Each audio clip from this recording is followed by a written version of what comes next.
there will come a point, I believe, where in a general currency collapse, real asset values will detach themselves from the declining value of money. In other words, property, you'll see property prices stabilize at some stage and then rise. They will fall very heavily in gold terms because under those circumstances, real money will be only available at huge premiums because there's not a lot of it compared with all the currency that is being destroyed.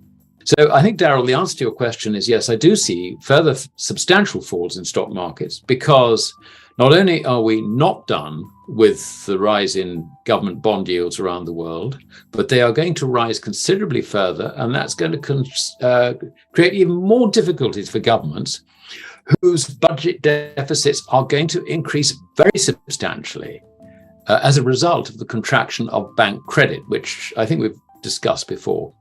Bank credit is what all GDP transactions are settled in. Therefore, when you see changes in GDP, it's not necessarily reflecting, improvements in the economy or recession, deterioration in the economic outlook, whatever it might be. No, what it's actually reflecting is the amount of credit deployed in the economy. And if the banks contract the amount of bank credit, bingo, you find GDP collapses. And this is what we now face because, as we've said many times before, the commercial banks are very highly leveraged. They now see the economic outlook as deteriorating quite rapidly. They cannot afford not to really rein in their loans to the private sector. And this is particularly small and medium-sized businesses who find that liquidity just completely dries up. So what happens then is you find that businesses start going bust en masse. And it's not necessarily the big businesses who can rely on government contracts or whatever. Or you find the central bank turns around and says to the commercial banks, for goodness sake, you cannot foreclose on, I don't know, name any big business you like, from mining to manufacturing in your country. They will be lent on to keep the big businesses going.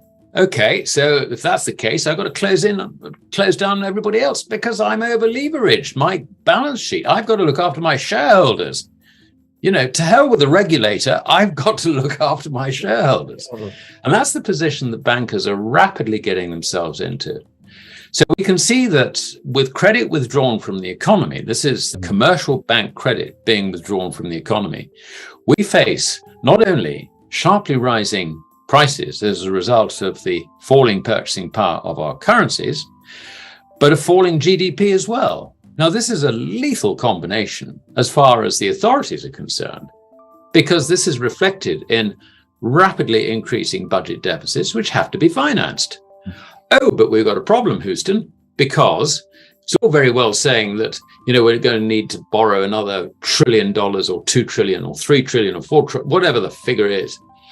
But this is on rising bond yields. The market is not going to let us have this, to finance this at the levels to which we have become accustomed. So this is a situation which could begin to very rapidly deteriorate. And under those circumstances, I would not hold any equities, nor would I hold any fixed interest bonds. There is only one thing to do, and that is to try and get as much as you can out of the fiat currency paradigm and hold real money, which is metallic gold and silver. When it comes to the $50,000, I'd rather look at it differently from John in that respect. I think that has to be a guess on his part. It's sort of penciling in a number. But we know that the Americans are anti-gold and pro-dollar, and good reasons why they should be, because they've promoted it to be the world's reserve currency. Everything is traded in dollars. But the reason they will have to towel on is really very, very simple. With the dollar collapsing under what is sort of commonly termed hyperinflation, but I think a better description is just complete loss of credibility and purchasing power. Under those circumstances, the only way they can stabilize it would be to go back to accept that really is gold, and they need to anchor the dollar to gold. Mm-hmm. I think it's quite possible that you might see the dollar go down to the point where they're considerably more than 50,000 to an ounce of gold. I really don't know.